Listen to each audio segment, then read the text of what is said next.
Hello, everyone. Fremont Art Association is pleased to welcome Ria Krishnan as today's guest artist. Ria is an associate member of the Oil Painters of America and teaches oil painting classes. Her beautiful paintings convey her reverence for nature and her desire to capture its majesty. In her demo, Painting Landscapes Using a Limited Palette, Ria will share her creative process and reveal the power of her favored palette of just primary colors and white. Ria, welcome to Fremont Art Association. Thank you so much, Mary, for having me. Hello, everybody. Thanks so much for inviting me and having me as a part of your meeting.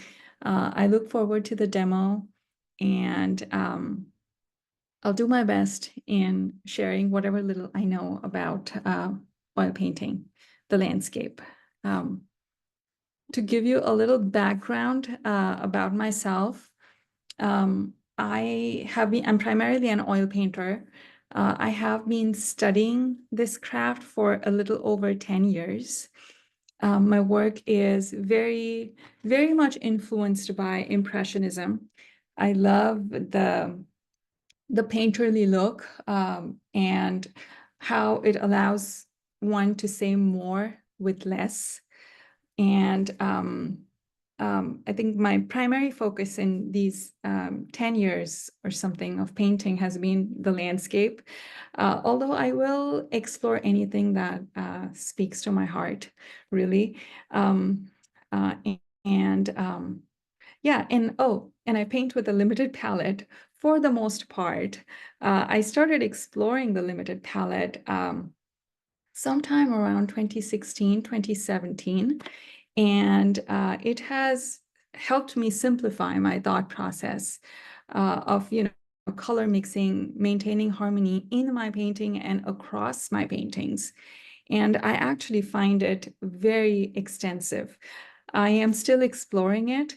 And well, having said that, I like experimenting with colors, so I will have guest colors on my palette sometimes, just to see how I can make these colors work for myself. If I like them, they stay on my palette or and work along with the limited palette. But most of the time, the main foundation is the limited palette. I teach quite a bit at the Pacific Art League in Palo Alto. You can see my work on my website and on my Instagram handle, which is Ria Krishnan Fine Art. It's all limited palette. So it'll give you a good idea of how my paintings look with the limited palette. So I think that's a little bit about me. And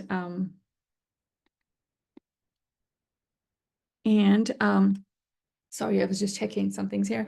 What I will be doing today for you is I'll do a demonstration of a fall scene. It's going to be with a limited palette. I've done a little bit of prep work for it, and I'll share as I go about painting. I'll walk you through my thought process.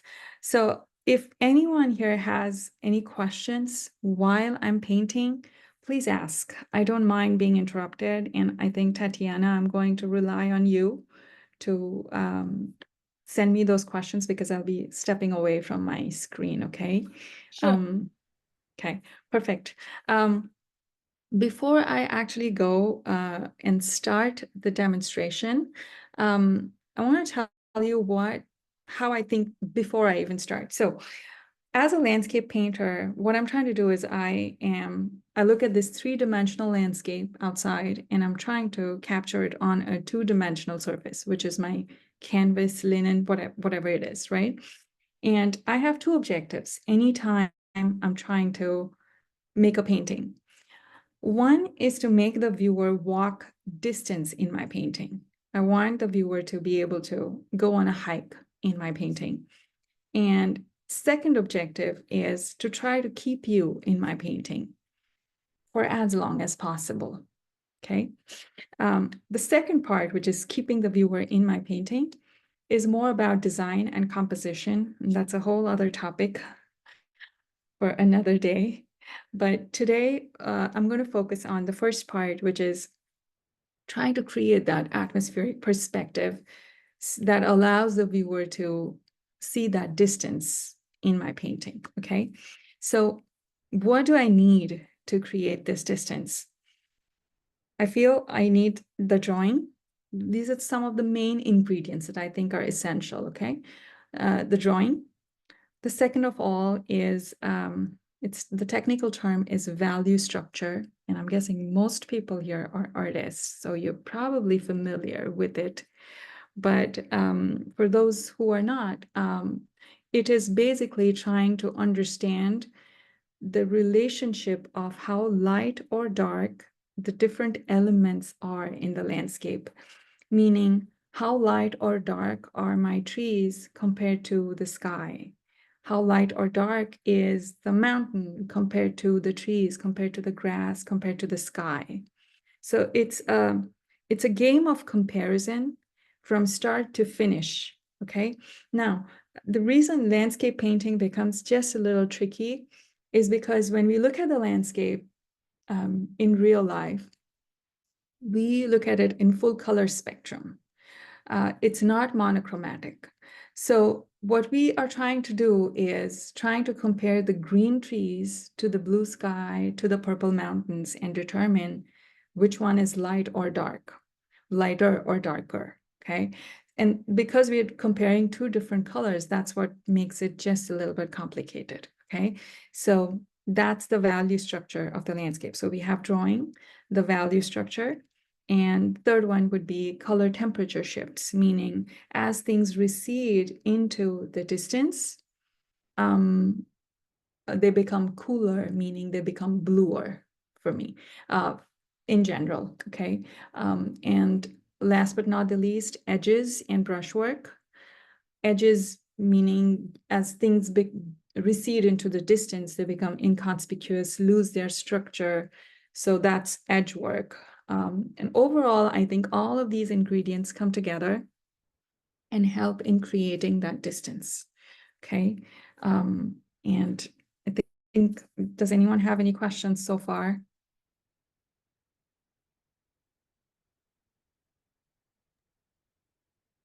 Yeah. All good? Okay, okay. Because I'm not looking at the chat. Okay. All right. So with that, what I'll do is I'll step away from the computer. I'm going to switch to a different screen, and maybe Tatiana, you can spotlight that one. I'm going to mute this one, okay? You ready?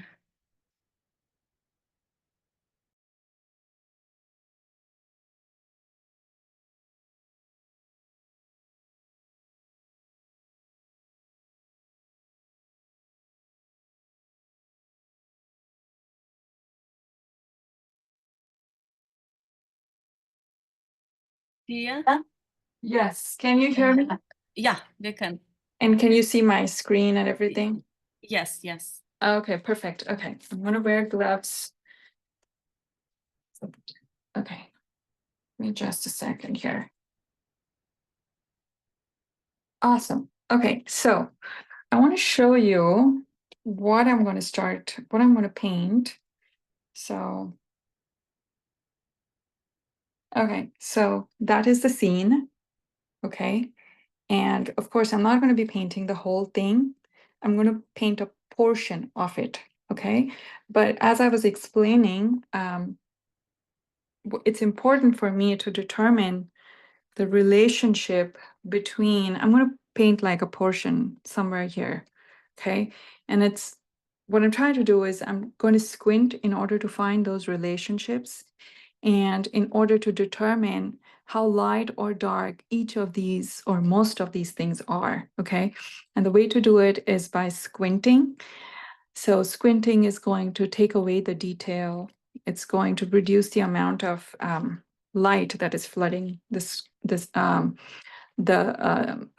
scene, and it's going to help me bring the values closer together. Okay, so now when I squint, I notice that the green in the trees, the orange in these bushes and over here, the foreground, whatever that color is, and the sky, they're pretty much the same value. Okay, now color, this is why the color makes it a little complicated, because we're trying to compare the green, the blue, that yellow, orange, whatever that is, and we're trying to determine what is lighter and darker compared to each other. So it's important to squint, and it comes with practice, and I still make mistakes, you guys. So, but I took a picture of I converted it to black and white just to show you. So if you look at this was all orange. These were all like greenish, and that's the sky. You see how close these are, how close the values are over here, okay? So the point is, that's the relationship that I'm interested in, because that's what is going to help me create that distance, that light and dark relationship between these elements, okay? So that's my reference. I don't know if I will be able to show you the reference while painting. I'll keep it somewhere here. Okay, so I've done some homework, and I've come up with a little value study over here. And let's see if I can prop this up here. Okay, so if I prop this up over here, so I'm looking at this piece over here, and I've determined that most of these values are same or similar, closer, okay? So I have, and then that's most likely my mountain in the back, which is slightly darker compared to the rest over here, okay? So that's my value study. And this on the side. And I've also pre-mixed my paints. How do I show you? Okay, let's see, I'll try. Can you guys see this? Yes, yes. Okay. So this is how my palette, kind of looks like this most of the time, almost every day. So I have white, I have cadmium lemon, cadmium red light, and ultramarine blue, okay? All of the other stuff that you see is pre-mixed, okay? I took the time to pre-mix just to save some time for us.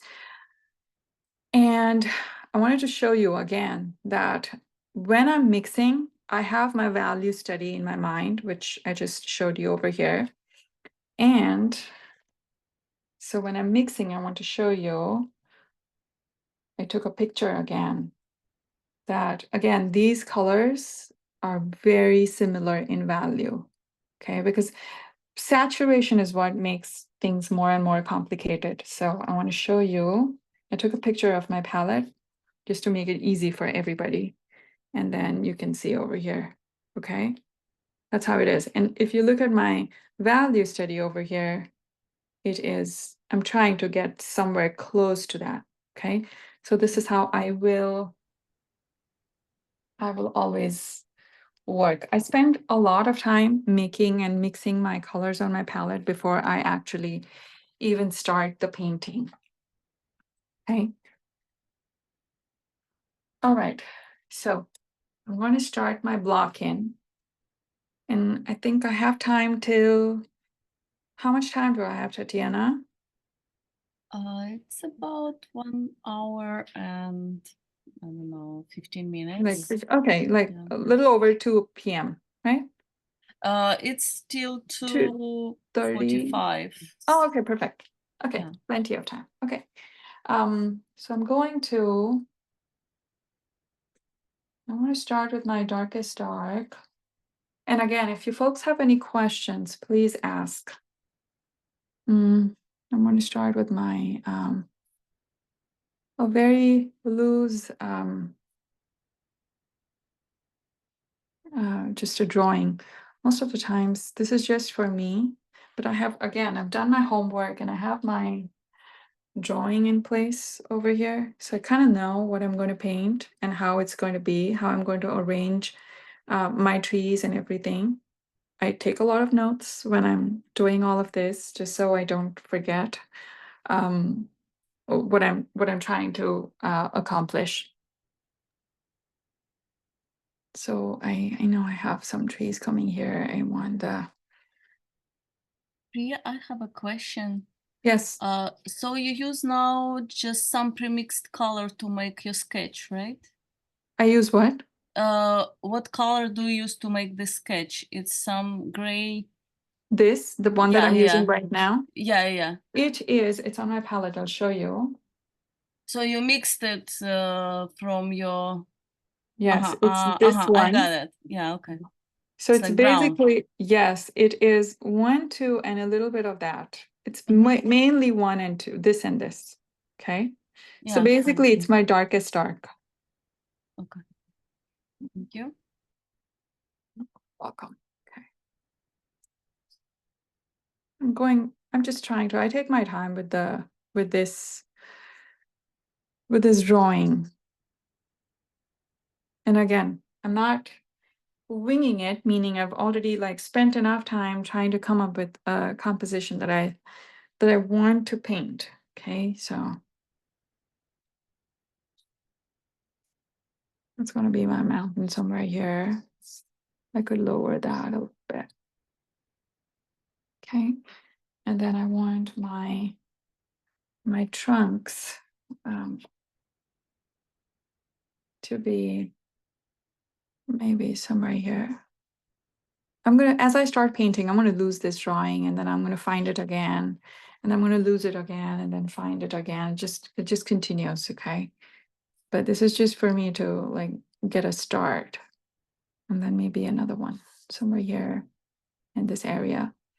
The other thing I'm always conscious of when I'm painting is the direction of light. And I will always write that down in my notes so I don't forget. Okay. Okay, that's a good, so to say, guideline for me. Okay, so when I start my painting, I'm going to start putting color.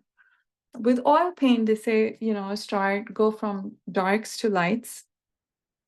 But I think if you look at my painting over here, I mean, if you look at my value study here, it is a pretty high key painting. So if I start with my super, super dark, I'm worried it'll just muddy up my lights. So I will say just start with what seems most logical. So I'm going to start with those trees that I have. I've pre-mixed my paint, like I said, and it's backlit. So, oh, that's so saturated. Need to mute it just a little bit. Okay, at this point, I'm just like testing it out. Okay, so it's like, it's an educated guess at this point. I'm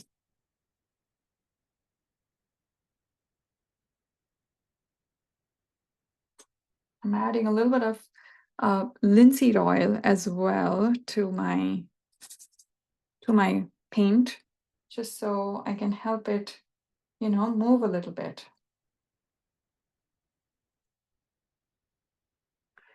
And I want to make sure that my yellows over here and my greens over here are going to be in the same value range, more or less.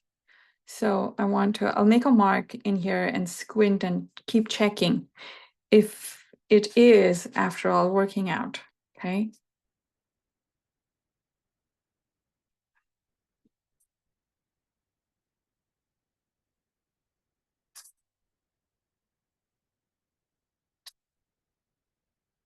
You will also notice that I work on the whole painting and not on a particular part of the painting. And it's primarily because I don't want to get too attached to any single portion in my painting. I want the whole thing to come together. So that's very critical for me.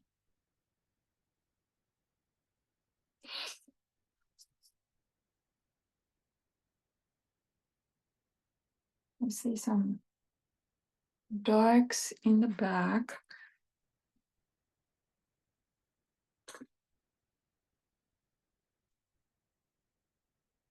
Right.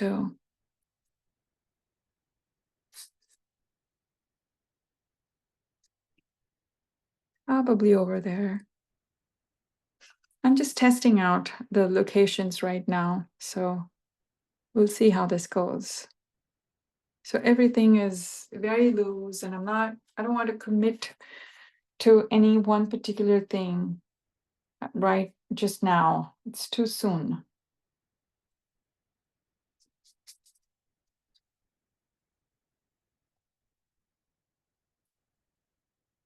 Okay, I'm gonna get in between I'm painting with only one brush, so in between my mixes, I'll just keep wiping my brush with a paper towel just to see if I can, try to keep my colors clean.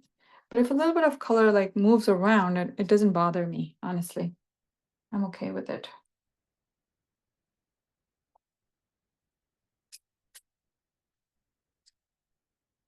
When I get that mountain in, I know that the value of that mountain is a little darker than that. And once I put in the light, it will work out, is what I'm thinking. Okay, but I'm constantly, you can't see me, but I am squinting and I'm checking constantly my values if I'm, staying close to my value study.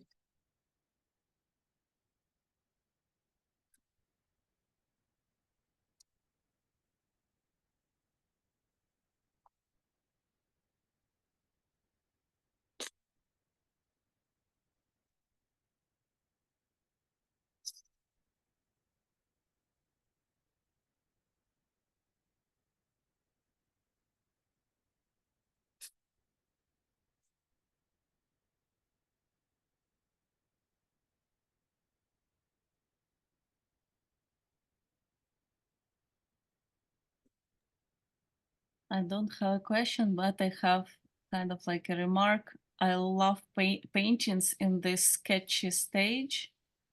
They look so free, and I don't know. I just love it. I love that comment because I love the paintings, my own paintings also in this stage, and it's so hard to retain sorry, I think I moved it. To retain the looseness sometimes. I struggle with that. Right, not to overwork it and keep this I don't know. Yes, not to Movement. overwork. Yes. Tatiana, I think I moved the screen. Can you still see it? Is it still visible? Yeah, you're good. We see Okay. everything. Yeah. Okay. Yeah.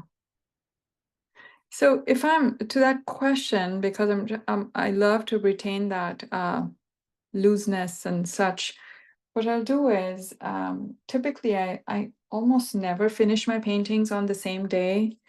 I don't know how much of finishing I will be able to do today. I'll try to get it, as much as I can. But what I do in order to help me to maintain that looseness in my work, I take breaks. So I will do the block in and then I'll step away from the painting, mostly,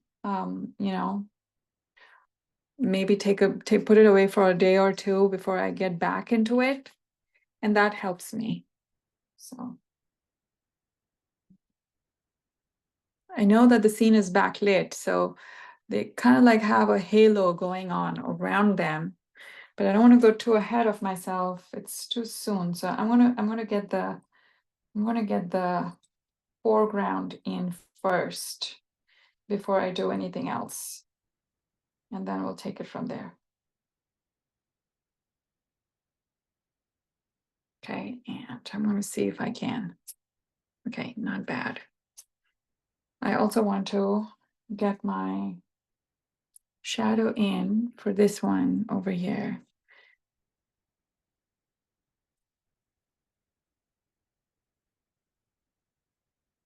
I'm squinting constantly just to make sure that to make sure that I have my value structure in place. I don't want to lose it because that's like my guideline. I want to just add a tree trunk in here just to help me see it.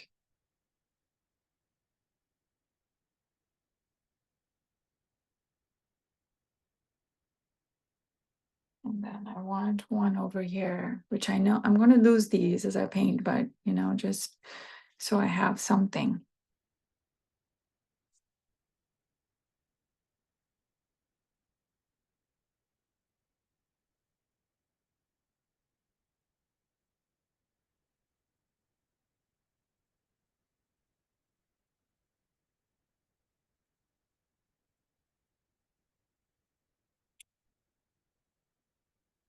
You see how slow I'm going, and I'm also trying to really fight all my natural instincts, and I'm trying to work on the whole and not focus on one particular area in the painting, because I do that quite a bit. I just end up focusing on those details way too soon sometimes. And I don't want that, for sure.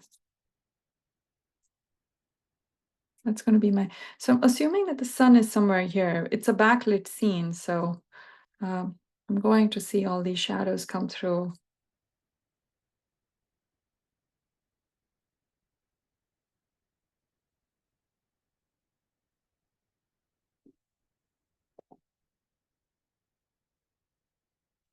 Ran out of paint.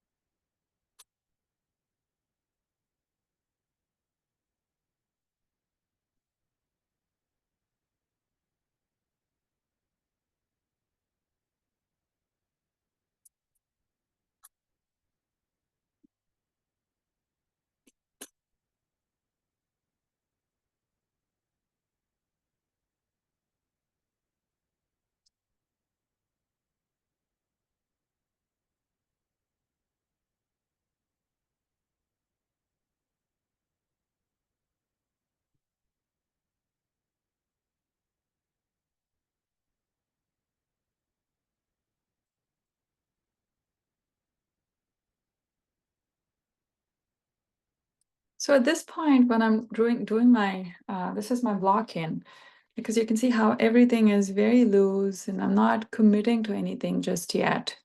But I just want to see how everything is going to, come look when I place it next to each other. I just want to make sure, that the structure starts to read.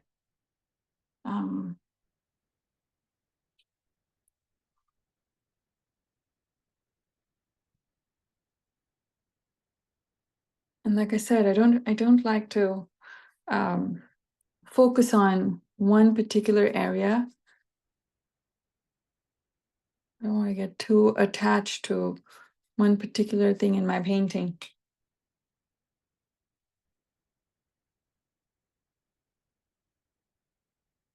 I'm trying to add some. One of the concepts in oil painting is to keep the value and change the color. So that's what I'm trying to do. I'm trying to add some green and orange into that hill just for interest, actually, for no other reason but just that.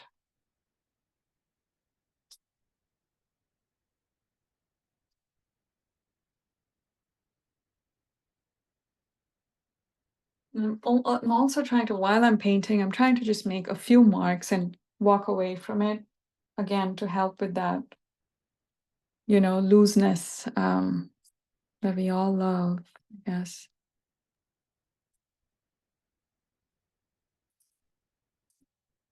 Ria, Yes. there's a question. What surface Yes. are you using to paint on? Right now I'm using a sheet of canvas that I have stuck to a board, but I paint on canvas linens, never paper. I've not tried paper, but right now I'm painting on a sheet of cotton canvas that is acrylic primed, and I'm just sticking it to a board.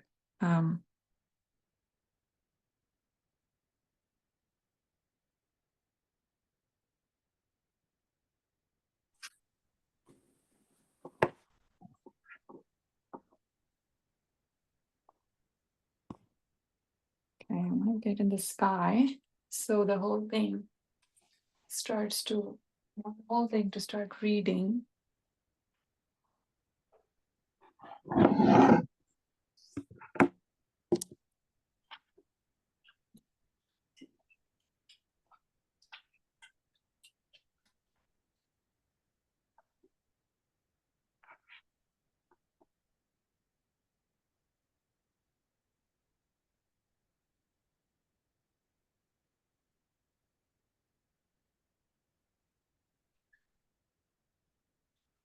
You can see how it starts to come together as you work on the whole.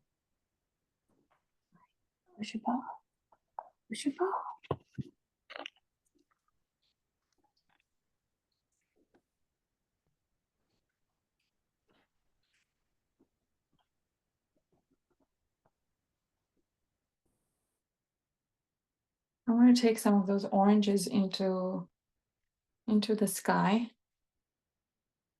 I don't want them to be isolated here, so I like to take the colors, every color everywhere in the painting if I can.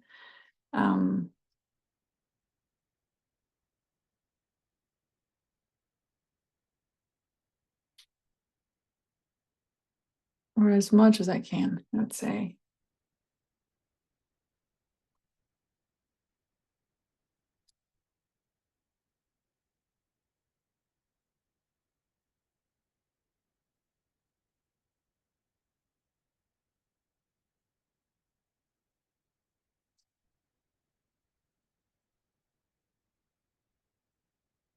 I can see it come together now. And it's not been that long. I don't know, maybe it's been like 15-20 minutes. But it's starting to come together and make sense to me.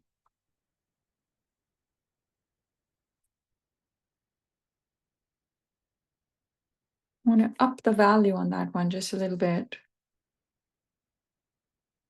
I might change my mind, but right now I think I'm going to. It's an educated guess I'm making always.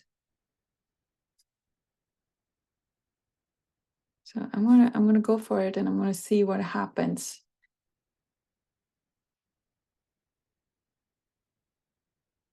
Because it's a high key kind of a scene. Because it's backlit, it's very sunny, it's flooded with light. So even my darks are actually not that dark. They're actually, in terms of value, they are actually, they're like light gray.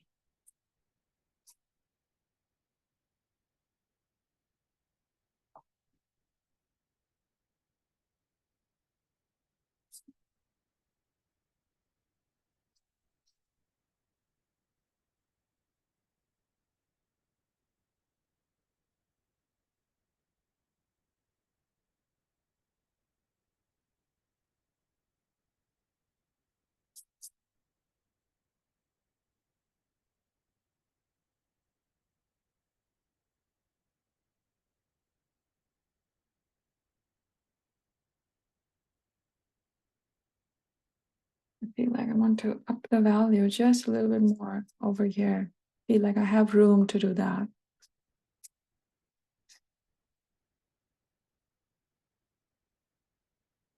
Always while painting, I try not to go to super light or super dark or earlier in my painting. So I like to leave those highlights and accents, for much later. Okay, I want to test it. I have room. I can go lighter. I can go lighter than that also, and this will still read. That's what I'm trying to check.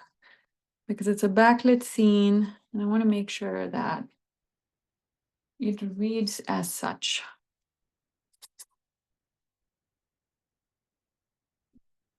Okay.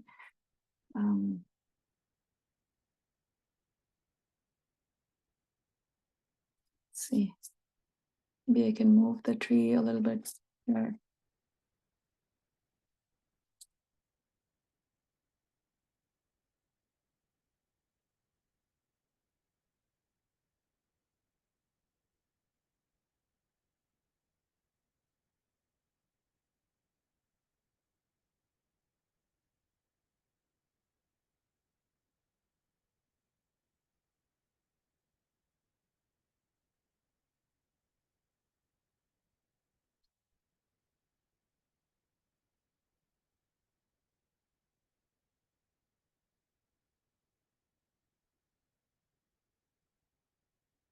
Beyond this point, I would say like this is typically how my block-ins will be. And beyond this point, it is mainly going to be me trying to just refine the subject, refine the painting as much as I can. I'm going to try to lose the edge if possible. Just to create interest.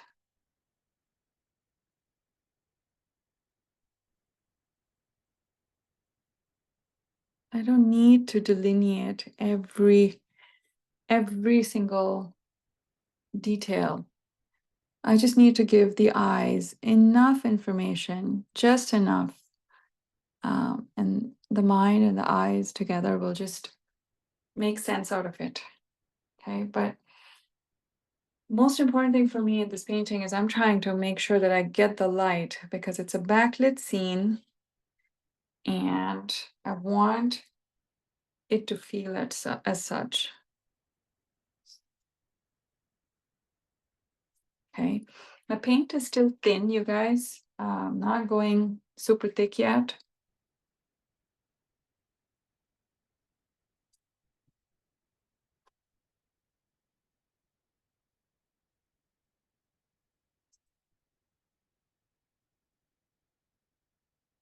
Okay, I'm gonna go and I'm gonna get in some of those things. There's a tree here.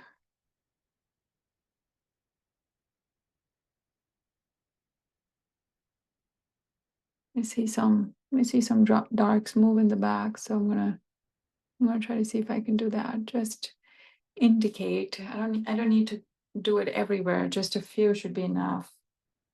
And then I want to make sure that I get the backlit on, backlighting on these trees over here. I have room to go lighter on in terms of my values.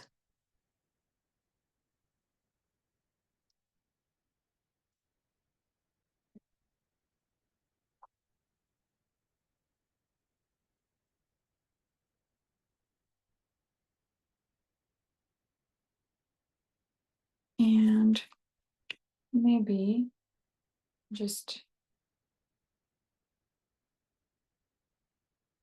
for the sake of drawing, and composition, and maybe I can bring one of these in front instead of them being like in a row like this. I can try to break that monotony for design's sake and bring, like one in front, maybe.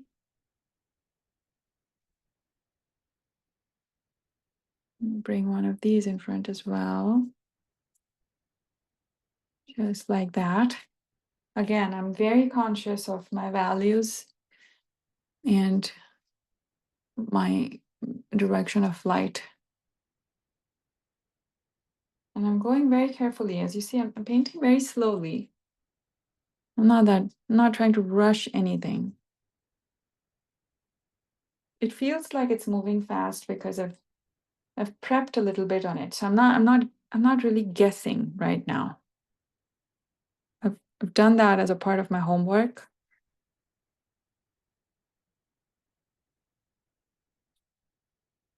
And now again, I have to make sure that I, have some shadow going on.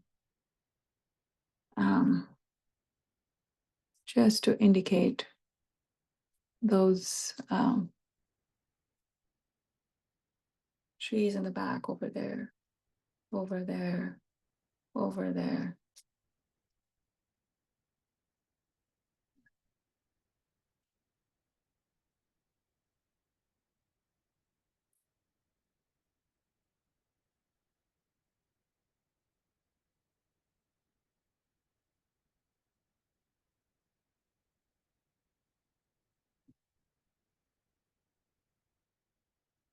I'm going to move the tree beyond these tree trunks over here.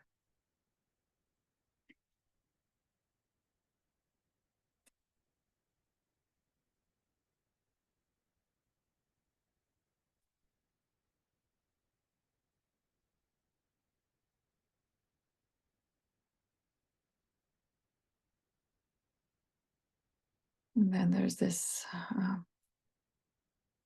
backlighting situation going on with these trees as well. So I don't want to miss out on that.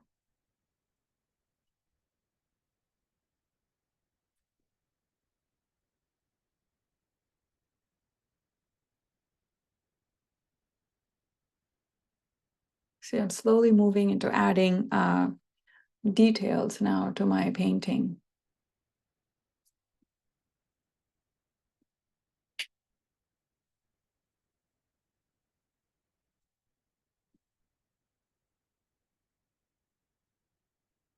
I'm going to try to break that a little bit over there. Just like that.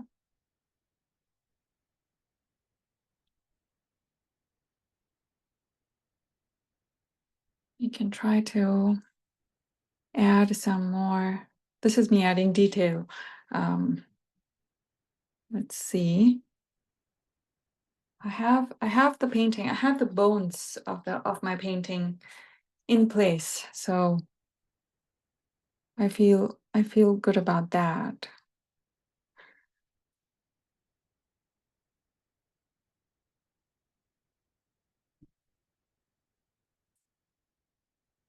I'm just going to try to move my brush and, loosely move my brush to get those edges the way I want them to be. Let's move one trunk somewhere in the back here, maybe.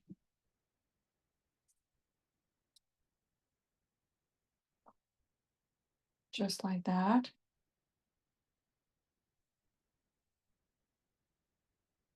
These ones over here I want to try, it's like a lost and a found edge. It's very subtle.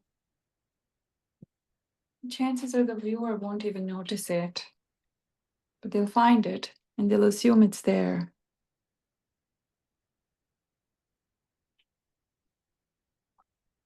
That's amazing. It's so little, but it's so realistic. Yeah, It's so thank you. true. Thank you. Yeah, I'm just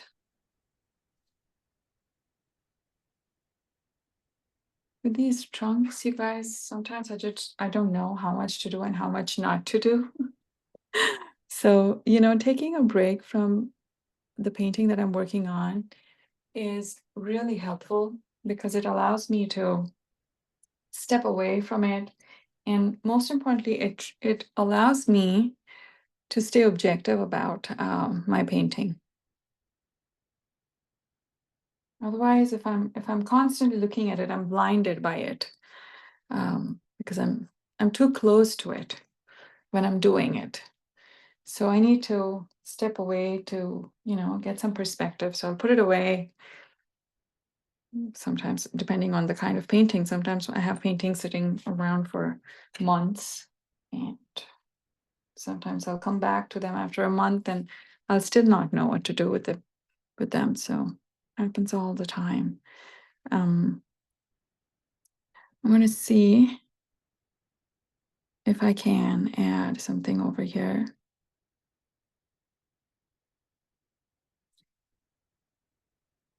Maybe, I don't know. I'm treating this as a study, so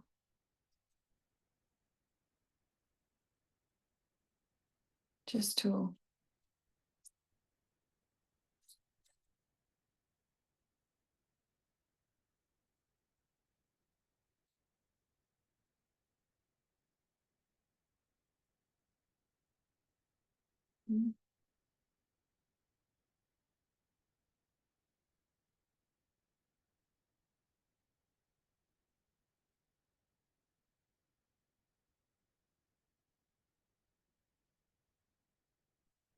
I wish I could show you my palette, but it's just so messy here. So, but I'm guessing most of you here are painters, so you can figure out what it is that I'm doing.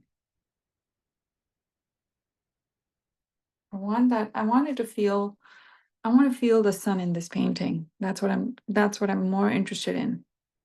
It's the light.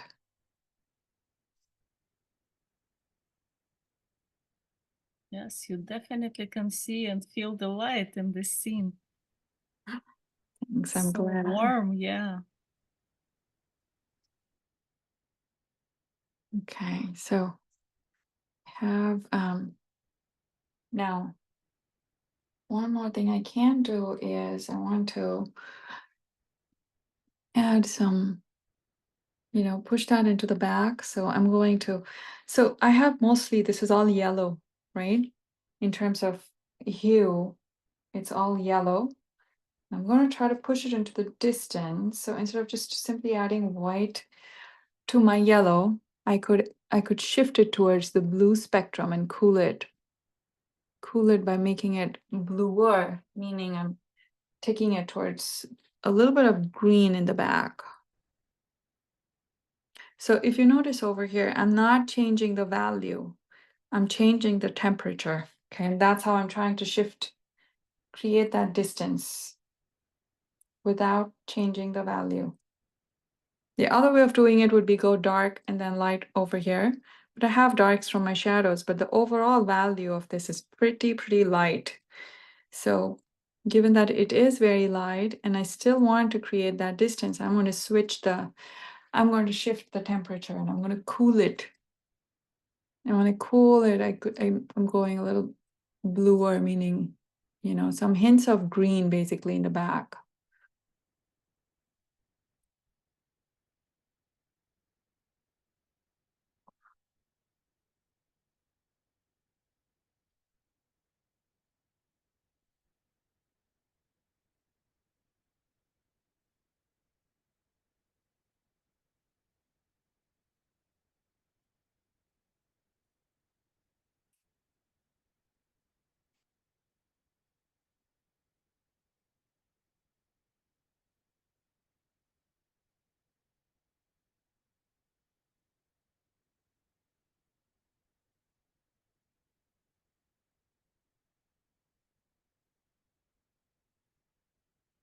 To go and add some more trees in the back over here just for interest.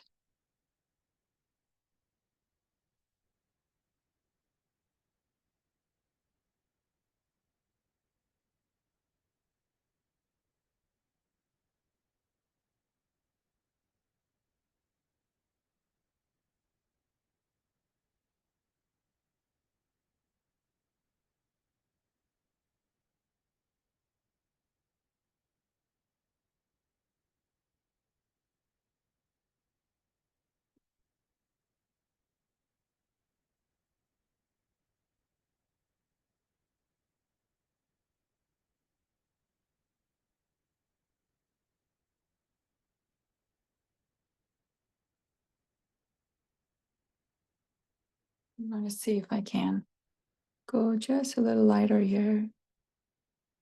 Just a little bit.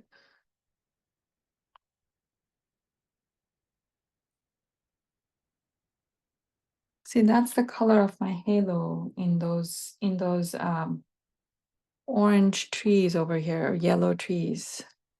And it's pretty much the same value of that foreground, if you can see. And that's how I'll test things often. I'll just make these marks and then I won't bother to really clean them. I'll just leave them there.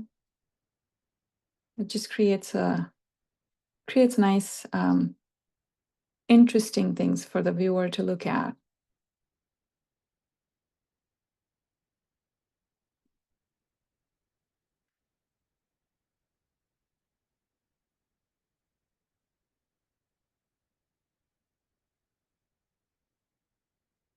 Just for some variety and some trees on the mountain that are probably catching the backlight. I don't want the mountain to look flat. So I'm going to introduce just a little bit of variety in the back over here.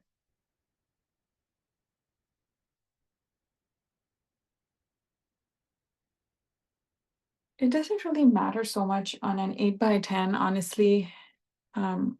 But these things become very pronounced when if I try to go like a 30x30 or something on this one, that's when all of this mountain over here, which is like, I don't know, less than 2 inches, is going to become like 5 inches. And that's when the real challenge is. I have to then think about how to make that 5 inches of a blue band, how do I make that interesting? But it's a good practice to think that way, even when you're trying to paint 8x10s.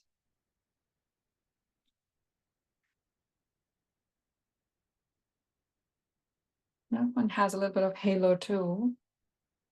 Just a little bit.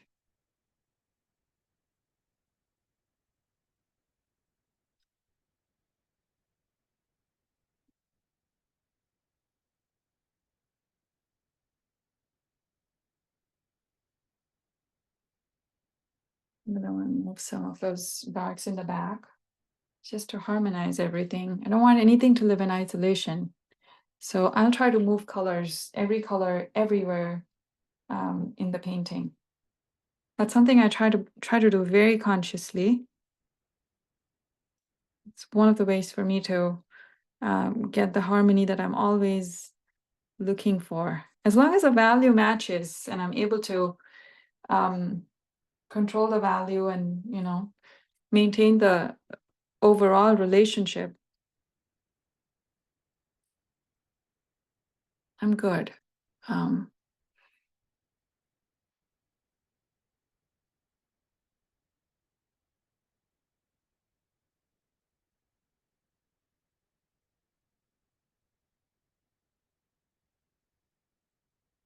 going to cool that dark a little bit. It's the same value as this, but I'm just going to go a little bluer on it, just a little bit.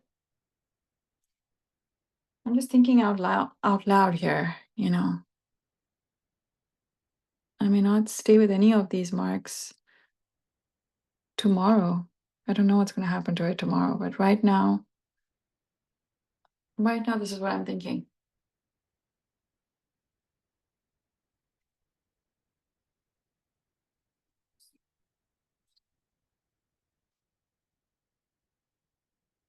And some variations in the sky as well. I don't want it to look like a flat band of blue, so I'm going to introduce some just little highlights over there, like a break in the clouds maybe, or the sky.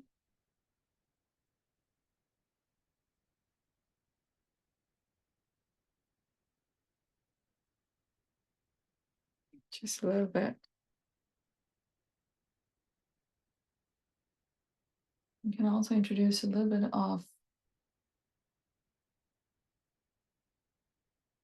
bit of red in the sky. Try to match that blue value just to make it interesting. I don't have a whole bunch of sky over here to, experiment with that blue, but instead of mixing that blue and red on my palette and then putting it up here, I will try to match the value of that blue and red and then just place it down here. But for all of this, if you see, I'm laying it on top of the value structure that I determined, okay, from the homework that I did, from all of that squinting. It's not random, is what I'm trying to say.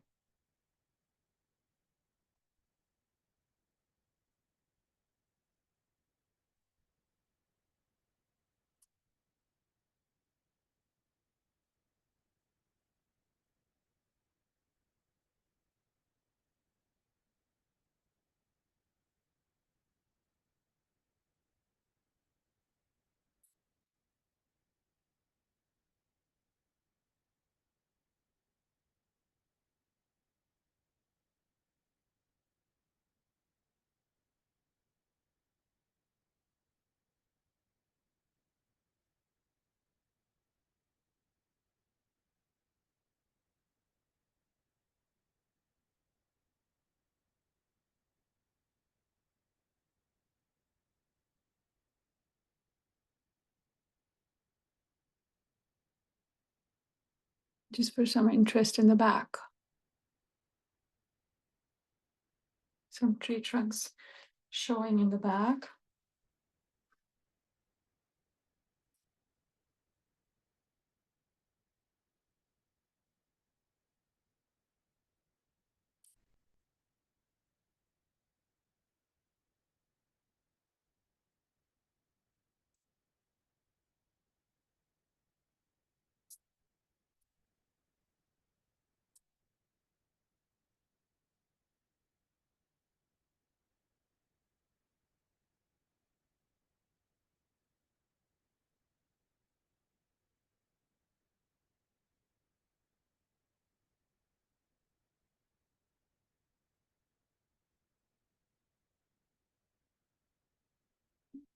Oh, I can also,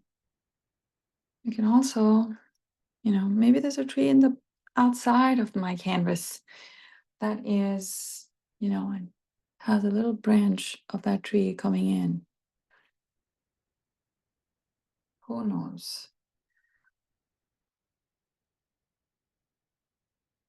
I felt like it was an empty space over here, so I'm trying to do something over there.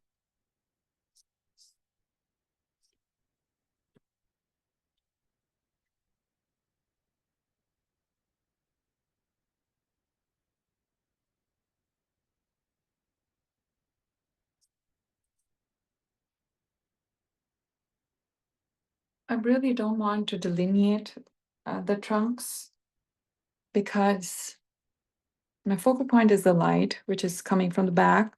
I just want the tree trunks to, I'm just trying to pull in the color of the scene, which is like this yellow greenish color that I have going on. And I'm just trying to pull that into my my tree trunk over here. And if you see how I'm doing it, I'm making very subtle variations in that yellow, orange hue. And I'm just making like a few marks just to see if it's working. Okay.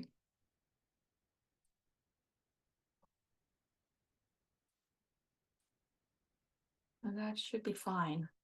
Like I said, I can overdo it in a second, you guys. I know me. I'll just go ahead and I'll just do it. And then before I realize it, I've taken it too far. So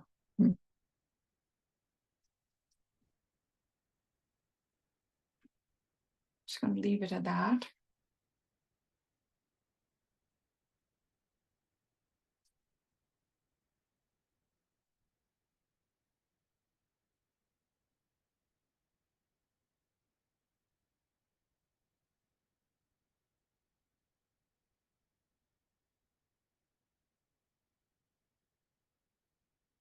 So again, I'm constantly squinting and I know that my greens are very close to my yellows.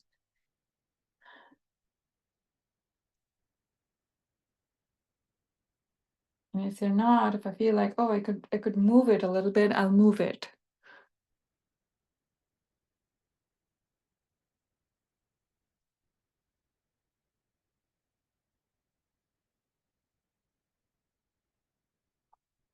But I want the whole thing to read as a whole. So moving the colors just a little bit here and there, it really helps. And this is all about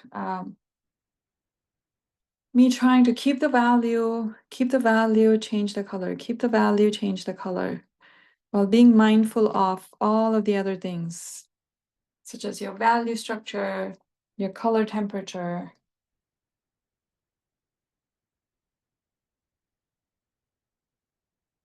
It's just very subtle marks.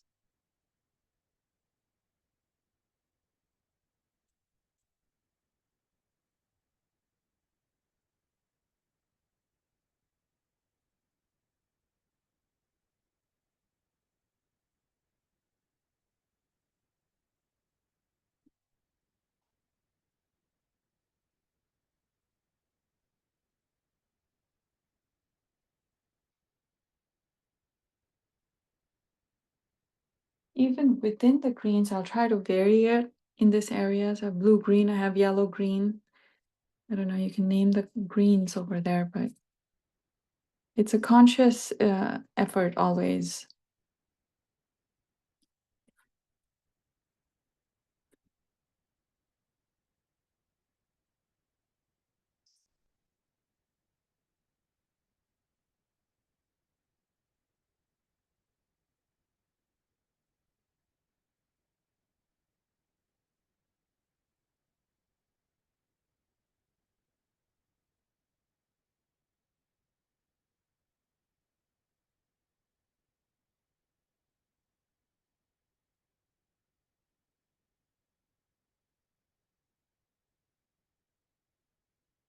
The squinting is essential.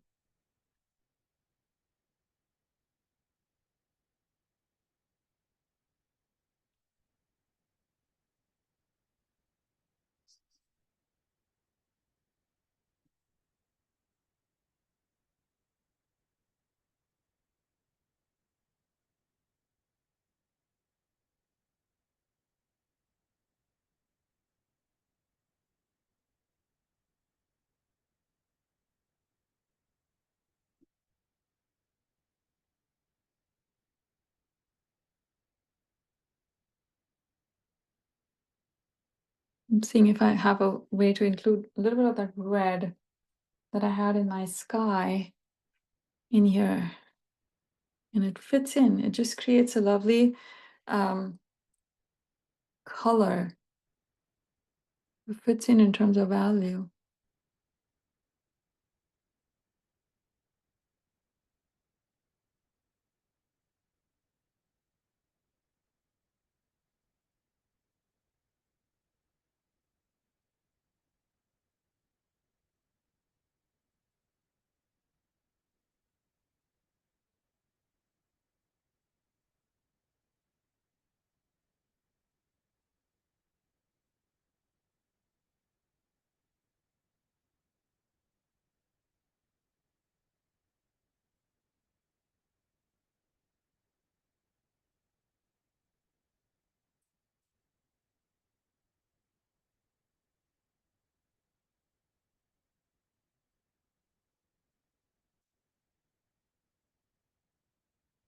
You can see how my darks also, except for that one over there, those few, and some accents over here, but most of my darks are pretty light.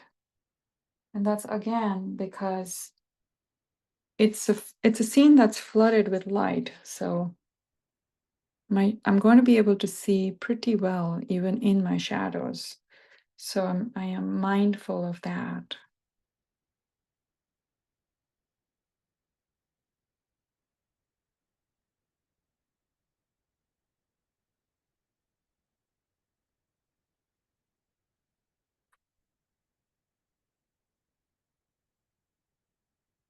I'm still not really going in pastel on my painting.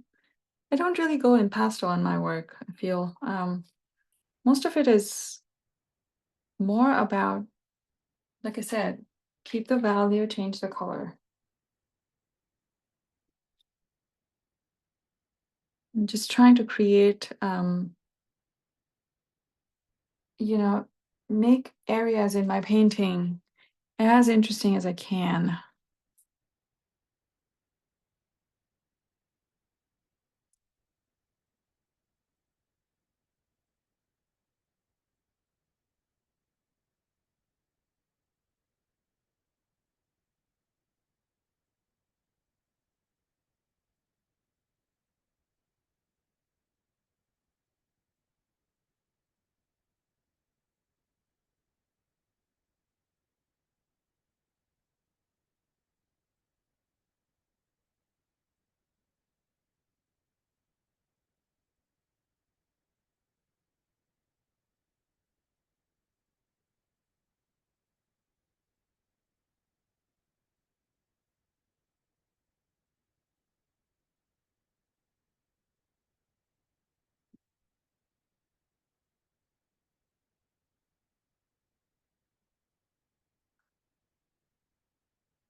Sometimes I'm just trying to carve shapes out of the larger masses that I have going on.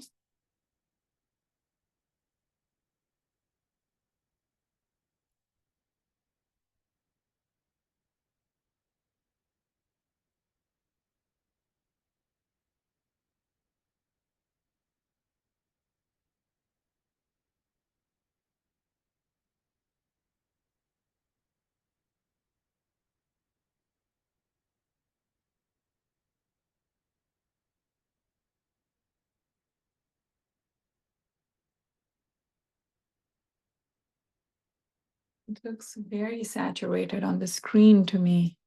It's not that saturated.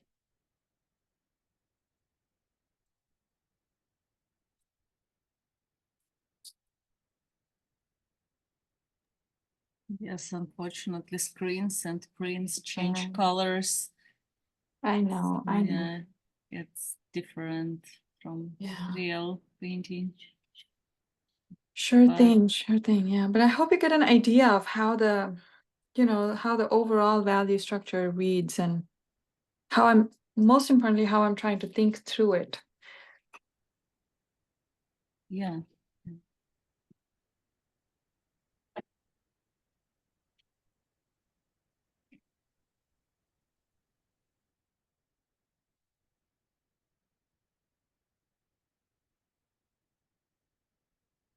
too strong, so I'm just gonna take it down a notch. It's too loud.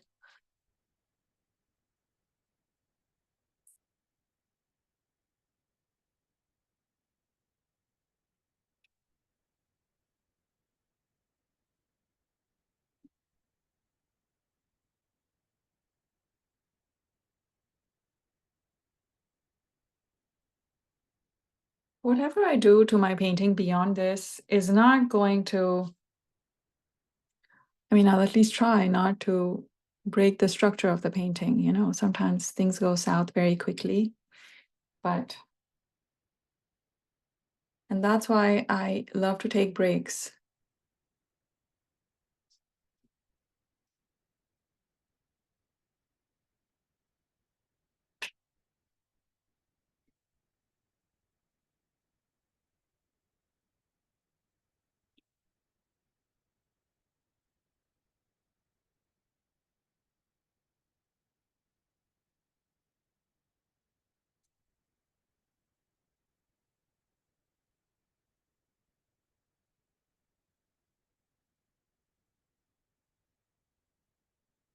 I love how the trunk just, it goes from here, then gets lost somewhere in here, and then you find it again on top. So I love that. I want to keep it. I want to keep it that way. So this would be a part of edges, basically.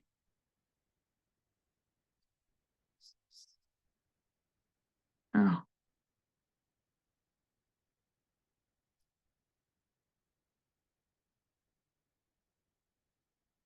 How you can create those lost and found edges without, you know, without losing context, of course. If I lose context,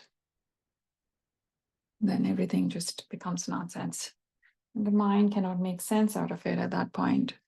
So context is important.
I've not really used pure white in my painting.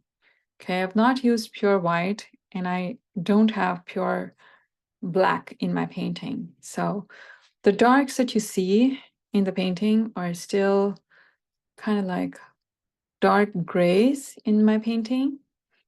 And the lights that you see are a very light kind of gray. Because if you want reference, that's the white that you see of the paper.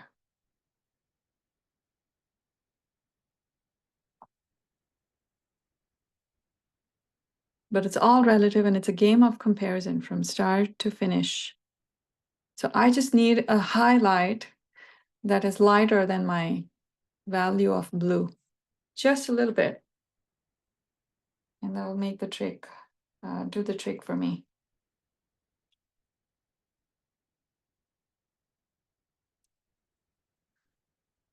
I could, if I have to bring down the blue, I'll have to push it into the distance.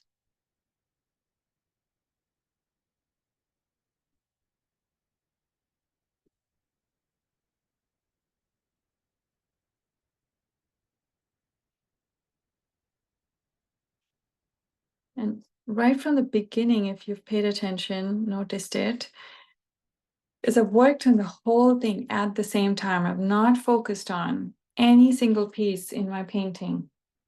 So I'll keep moving around the whole scene Because if my painting has to fail, I'd rather have the whole painting fail.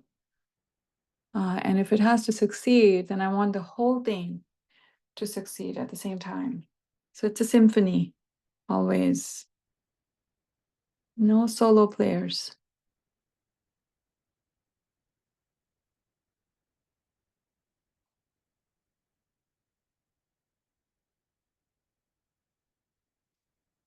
But this is it's so lovely that it's so interesting to see how a limited palette can allow you to get that saturation.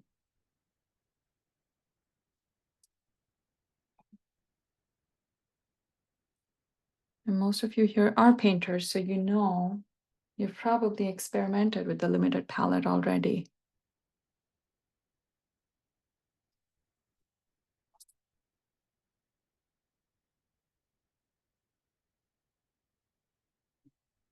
Okay, I think I'm going to stop.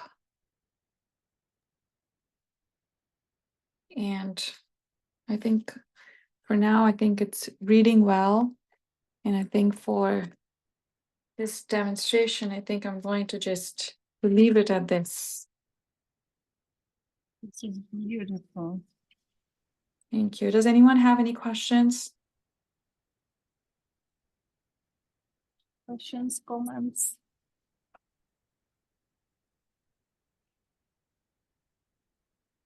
Okay, I'm going to switch over to my other computer.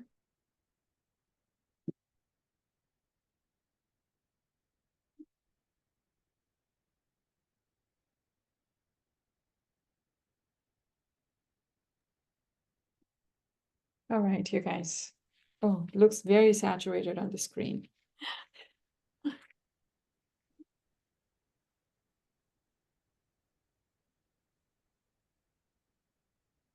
Well, it doesn't look very saturated. It looks very like, like you said, harmony.